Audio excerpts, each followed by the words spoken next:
Hey everybody, here we are today. We're at Base Gagetown. We're here today to go to the New Brunswick Military Museum because we have some really interesting plaques which we're donating to the museum from the Legion down in St. John. So now we're gonna head over to the museum and I'm gonna show you those plaques.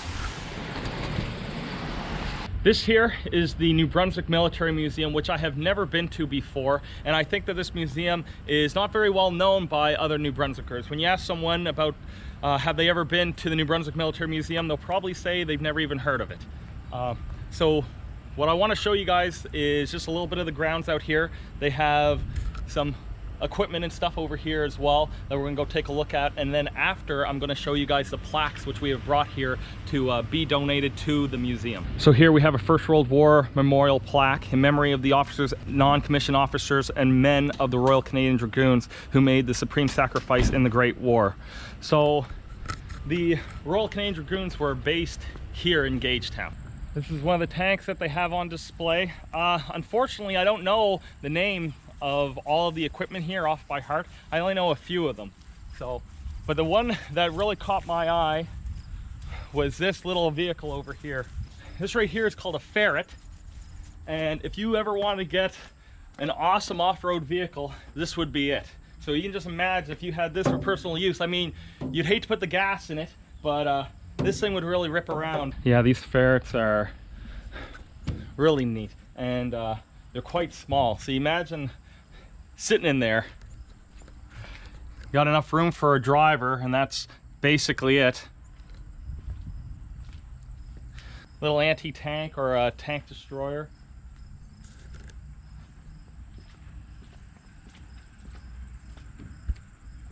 It's really neat to be able to walk over and just touch all this equipment like it's just being left out here in the open.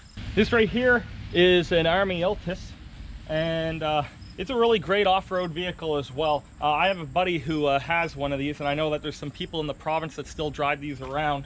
I think that they used this up until Afghanistan, but because of how lightly armored it was, it couldn't really survive an IED blast, so they slowly phased these out. Yeah, they have a lot of vehicles out here on display. I wish that I knew the names and history of a lot more of these, but again, it's my first time ever being at the museum, and they don't really have any plaques on display telling us what everything is. I just noticed this as well. It's an old Russian vehicle.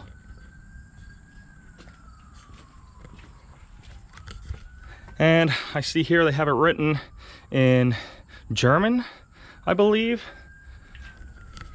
So maybe this is something that they got from leftover from East Germany. And here, Stilana v SSSR.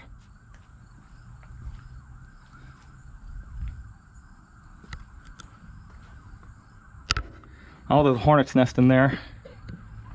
It's been a long time since that was running. So now we're gonna head over and we're gonna get those plaques out, and I'll show you guys what those look like. So here's our first memorial plaque, and this one here is for the Century Queen Square United Church, which some of you might know is where the Gothic Arches are, and that church has since been demolished. But before that church was demolished, so in 1999 they stopped having parishioners there, so someone at the church, we don't know who, took out the plaques. So the plaques honoring the lads from the First World War and Second World War, and they donated it to the Legion. Really, we have to give a lot of thanks to that person, because without their foresight and caring for these plaques, they probably would have ended up in the garbage, or they would have been demolished when they just demolished the Gothic Arches last year.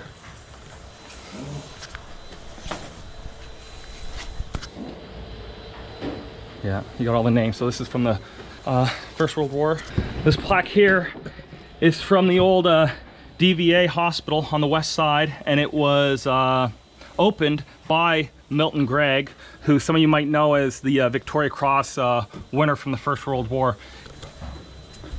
He also was went into politics after the war, and I think he was the Minister of Veteran Affairs, the Minister of Labor, as well as other things. But yeah, he lived quite a life.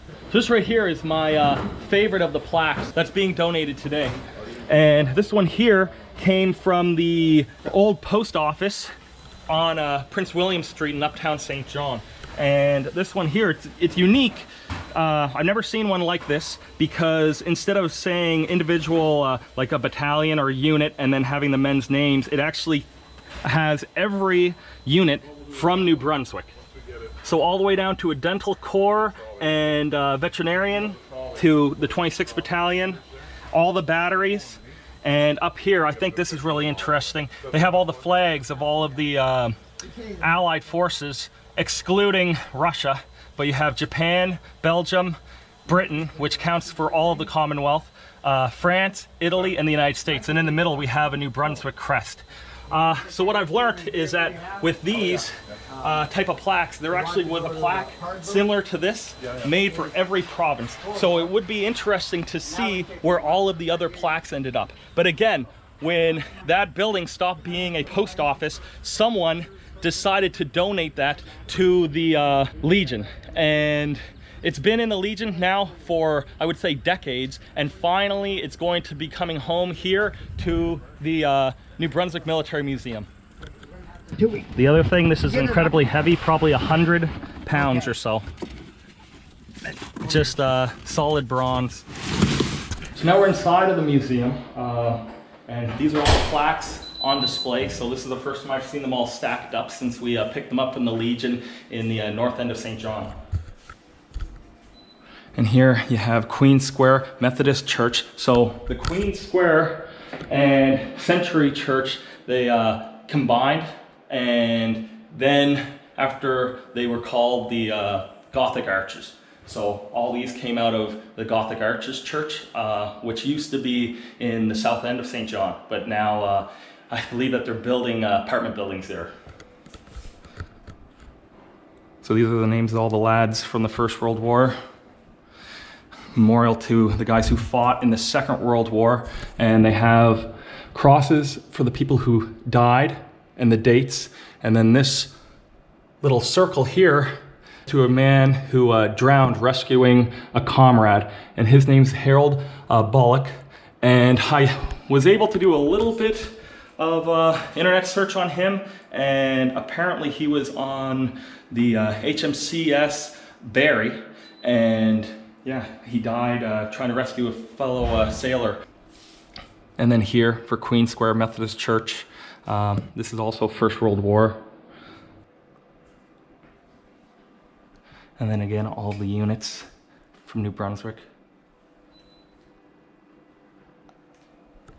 But yeah, it's great that the Legion was able to hang on to these for all those years, really decades, and now they're coming home to stay here at the New Brunswick Military Museum. We just finished our quick little tour inside of the museum, and I would have to say that is a really great museum, and anyone who's from New Brunswick definitely should be coming here and checking this museum out. You're going to learn a lot, and I think that you guys would really appreciate going in there.